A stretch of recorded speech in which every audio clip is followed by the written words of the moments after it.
जय हिंद। आप सभी स्टूडेंट को क्या हाल समाचार। स्वागत है आप सभी छात्रों का हमारी क्लास में।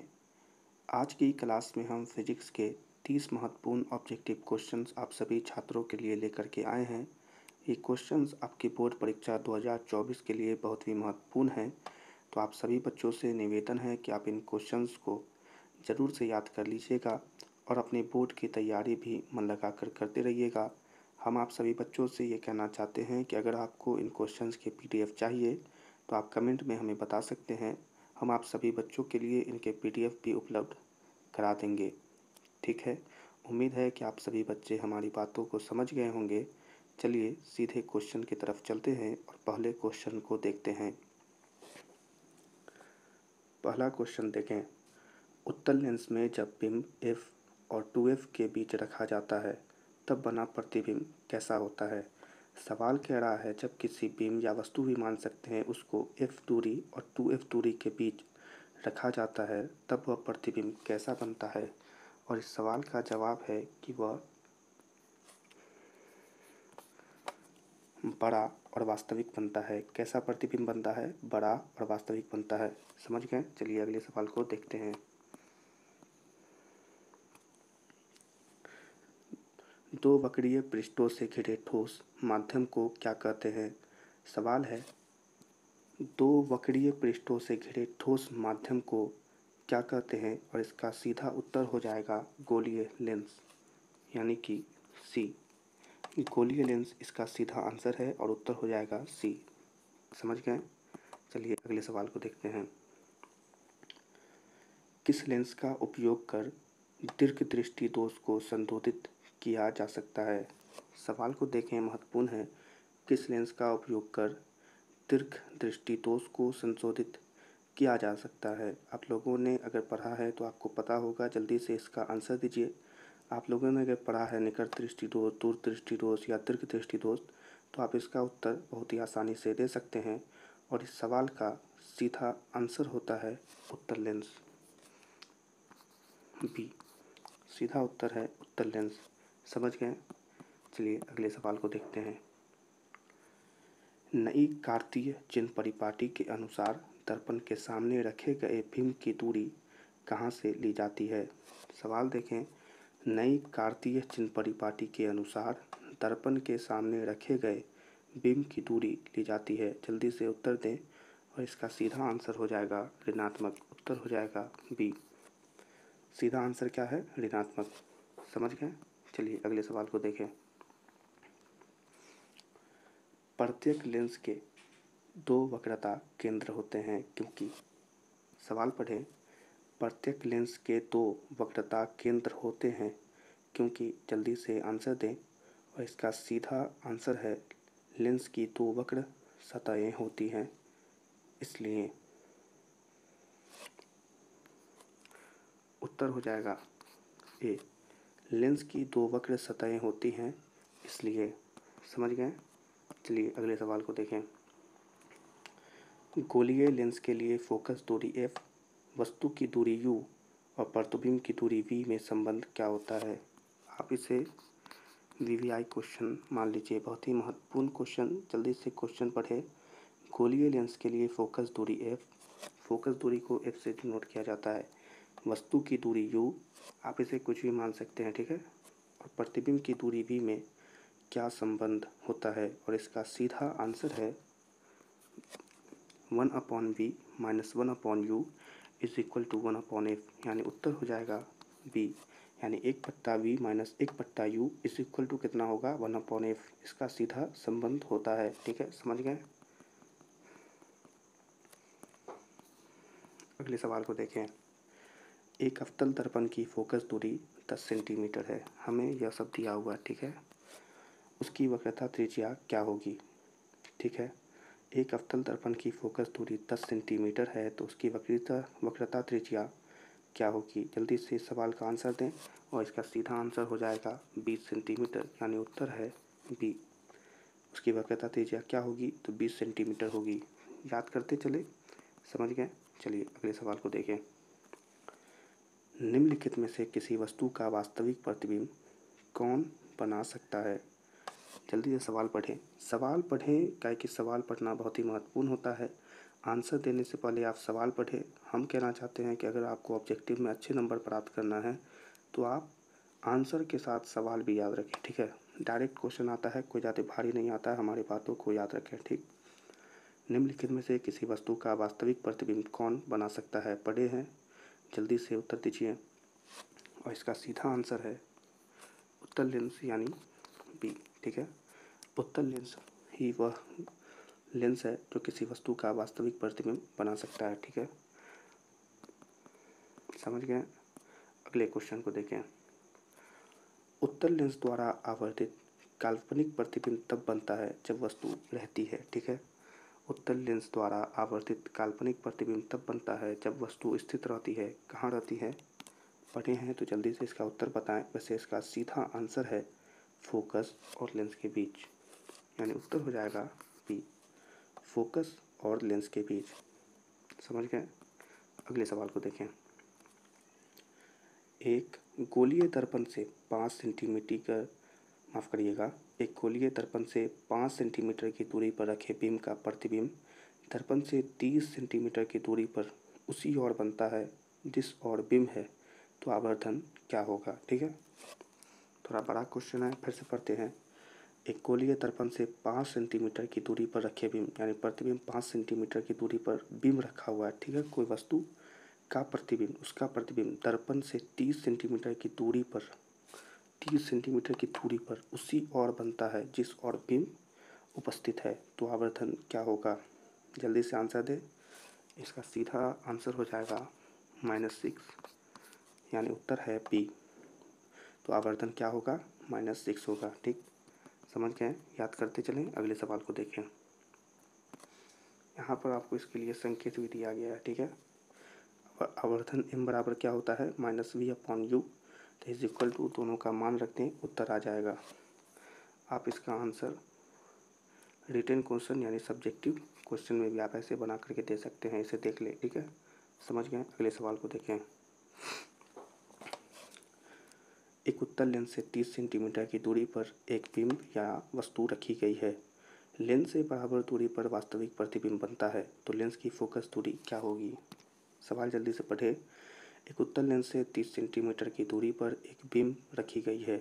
लेंस से बराबर दूरी पर वास्तविक प्रतिबिंब बनता है, तो लेंस की फोकस दूरी क्या होगी? जल्दी से आंसर दें अगर आप सभी बच्चों को पता है तो। वैसे इसका सीधा आंसर है 15 सेंटीमीटर। उत्तर है बी, उत्तर है बी, यानी 15 सेंटीमीटर, ठीक है। समझ गए? अगले प्रश्न को देखते हैं। यहाँ पर भी आपको संकेत दिया गया है, आप ऐसे भी इसे निकाल सकते हैं, वही निकलेगा, ठीक। अगले सवाल को देखें।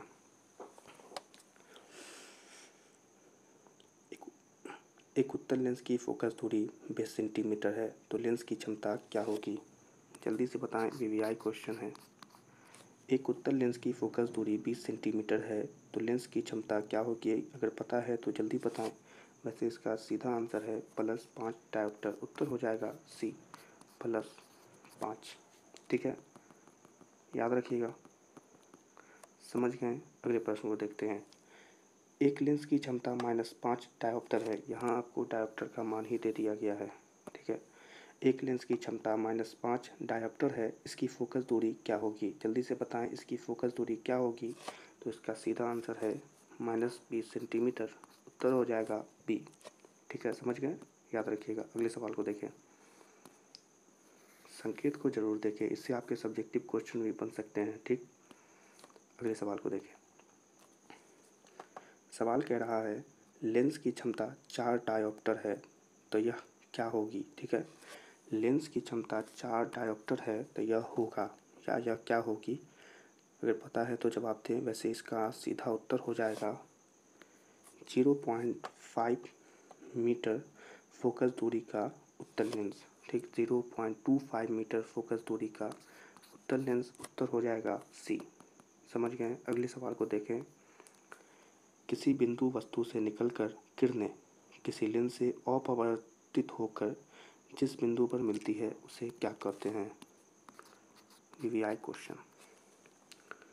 किसी बिंदु वस्तु से निकलकर किरणें किसी लेंस से अपवर्तित होकर जिस बिंदु पर मिलती है उसे क्या कहते हैं? जल्दी से जवाब दें। तो इसका सीधा आंसर हो जाएगा फोकस, यानी उत्तर है सी। जिस बिंदु पर मिलती है उसे क्या कहते हैं? फोकस कहते हैं। ठीक, समझ गए? अगले प्रश्न को देखें। किसी शब्दकोश में पाए गए छोटे अक्षरों को पढ़ते समय आप निम्न में से कौन सा लेंस पसंद करेंगे? जल्दी बताइए। ये सब पढ़कर आप आँख के डॉक्टर भी बन सकते हैं। ठीक है, मजाक कर रहे हैं। किसी शब्दकोश में पाए गए छोटे अक्षरों को पढ़ते समय आप निम्नलिखित में से कौन सा लेंस पसंद करेंगे? ठीक, और इसका सीधा उत्तर हो जाएगा 50 सेंटीमीटर फोकस दूरी का अवतल लेंस। इसका उत्तर हो जाएगा बी, 50 सेंटीमीटर वाले फोकस दूरी वाला अवतल लेंस। ठीक, समझ गए? अगले प्रश्न को देखें। फोटोग्राफी कैमरा का अभिदृश्यक होता है। अभिदृश्यक होता है, जल्दी से बताएं। अभिदृश्यक क्या होता है? तो इसका सीधा आंसर हो जाएगा उत्तल लेंस। उत्तर है बी। अभिदृश्यक क्या होता है? तो वह उत्तल लेंस होता है। ठीक, समझ गए? अगले प्रश्न को देखते हैं। प्रकाश तरंग का उदाहरण है। प्रकाश तरंग का, इन चारों में से प्रकाश तरंग का उदाहरण कौन है? तो प्रकाश तरंग का उदाहरण है पराबैंगनी तरंग, यानी उत्तर हो जाएगा सी, पराबैंगनी तरंग। पराबैंगनी तरंग याद रखिएगा। चलिए अगले सवाल को देखते हैं।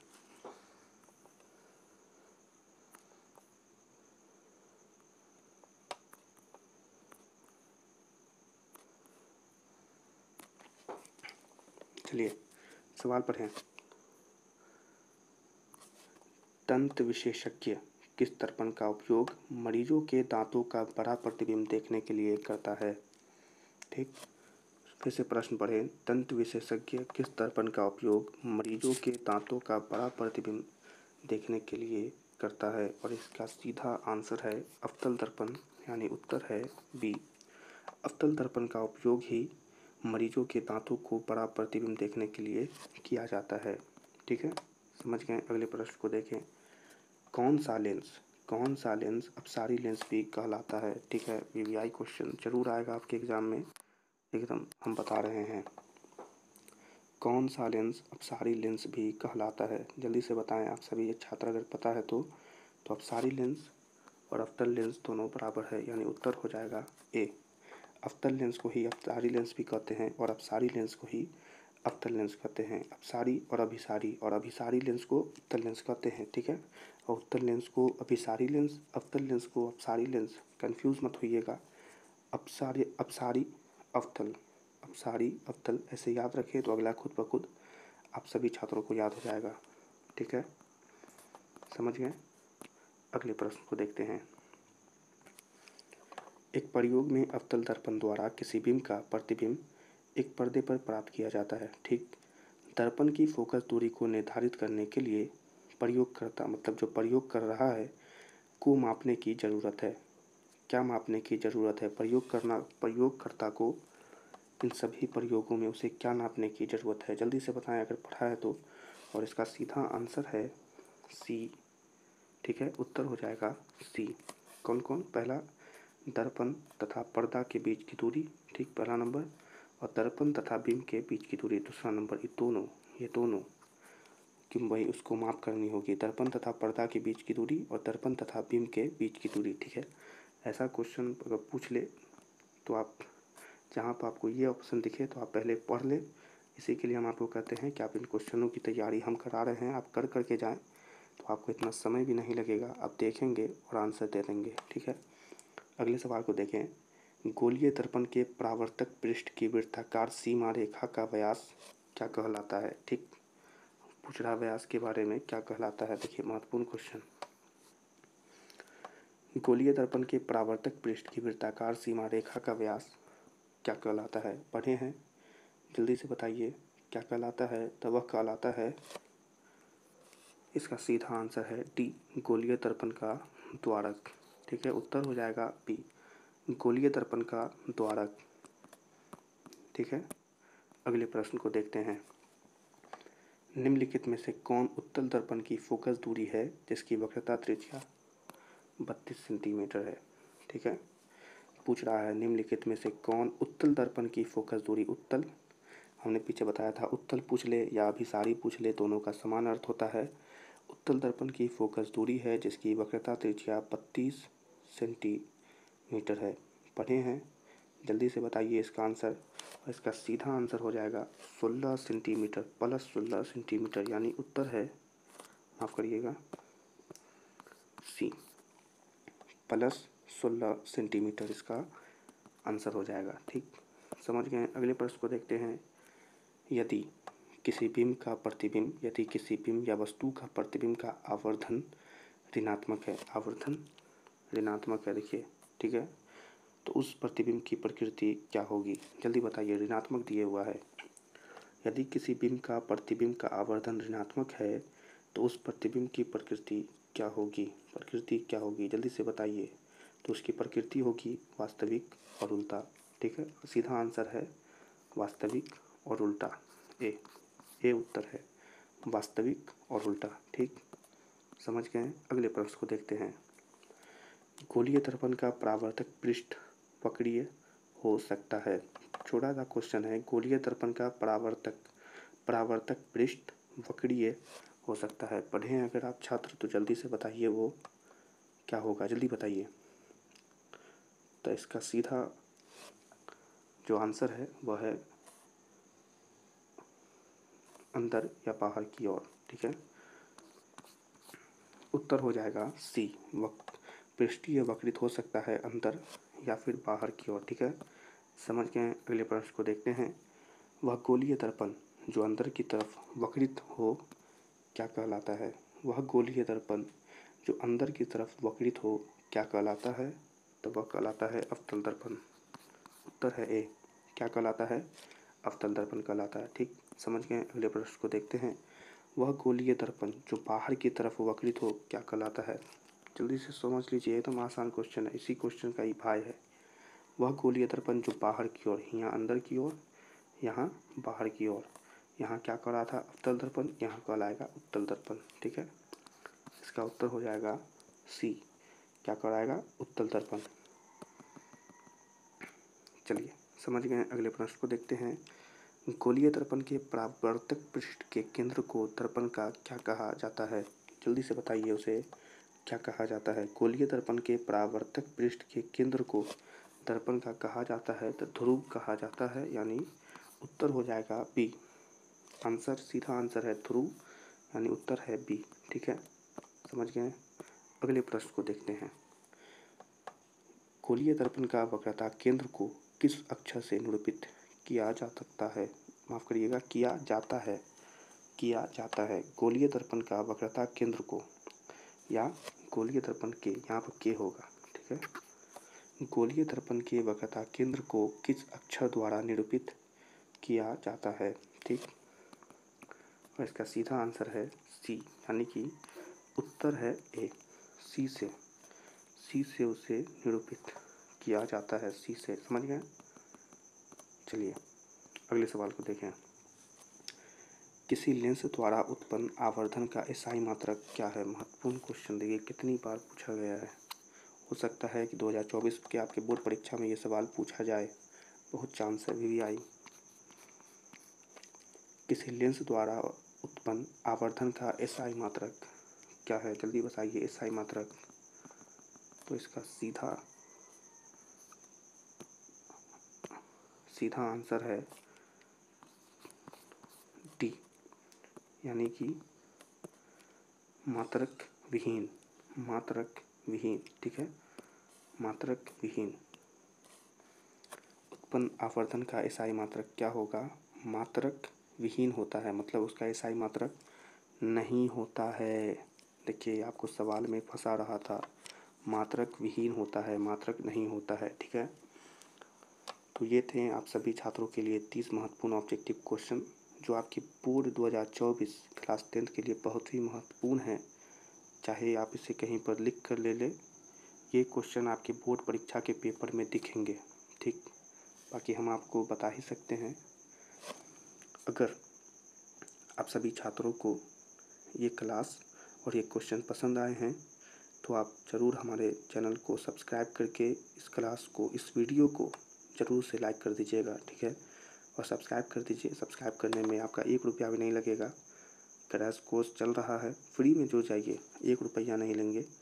और अगर आपको PDF भी चाहिए तो आपको PDF भी देंगे। लॉन्ग आंसर के क्वेश्चन आंसर चाहिए तो हम भाई वो भी देंगे। जो कहिएगा सब मिलेगा, एकदम फ्री मिलेगा। और ये लड़ाई चल रही है, हम भी लड़ रहे हैं, हमारे साथ हमारे बहुत छात्र भी इस सब में जुड़े हुए हैं। ये आपकी बोर्ड परीक्षा 2024 तक ऐसा ही चलता रहेगा। इस बीच में हम बता दें, हम इतने क्वेश्चन की तैयारी आपको करा देंगे और इतनी बार आपका टेस्ट ले लेंगे हम कि आपको फिर सोचना नहीं पड़ेगा। बोर्ड परीक्षा में आपको लगेगा रोज़ एग्ज़ाम दे रहा है, हँसते खेलते एग्ज़ाम दे दीजिएगा, ठीक है। ऐसा ही नहीं बोल रहे हैं, टीचर है, थोड़ा इतना विश्वास तो करिए सकते हैं, ठीक है ना। बाकी रिजल्ट आएगा तो फिर हमारे पास तयबे करिएगा बताने के लिए कि सॉरी क्वेश्चन आया, वो क्वेश्चन आया। अगर हमारे पढ़ाने से अगर रिजल्ट आए तो ज़रूर हमें बताइएगा, हमें बहुत खुशी होगी। और जी, सब्सक्राइब कर दें, 1 रुपया नहीं लगेगा, ज़रूर सब्सक्राइब कर दीजिए। अगर दोस्त सब के साथ शेयर करना चाहते हैं, दोस्त चपाटी सब है, तो शेयर भी कर दीजिएगा वीडियो, थोड़ा और अच्छा लगेगा हमको, ठीक है। और हमने पिछले क्लासेस भी लिए हैं जिसमें और महत्वपूर्ण क्वेश्चन हमने बताए हैं। वहाँ हम साइंस के भी और सोशल साइंस के, पिछली क्लास हमने हिंदी का लिया, वहाँ भी हमने 30 महत्वपूर्ण ऑब्जेक्टिव क्वेश्चन बताए हैं। तो आप वो भी जा कर के देखें, क्योंकि आपकी बोर्ड परीक्षा में यही सबसे तो पूछा जाता है ना, और कहाँ से पूछा जाता है, ठीक है ना। तो आप जाइए उन क्लासेस को भी देखिए, पसंद आए तो लाइक कर दीजिएगा। और हम फिर से वही कहेंगे, चैनल को सब्सक्राइब करके बस जुड़ जाइए। क्रैश कोर्स में एकदम फ्री है, एकदम 2024 तक ऐसा ही दोनों आदमी लड़ते रहेंगे, कोई घबराने वाली बात नहीं है। इन्हीं सब बातों के साथ हम इस क्लास को समाप्त करते हैं। हम आपसे मिलेंगे अगली क्लास में, तब तक के लिए आप सभी छात्रों को जय हिंद।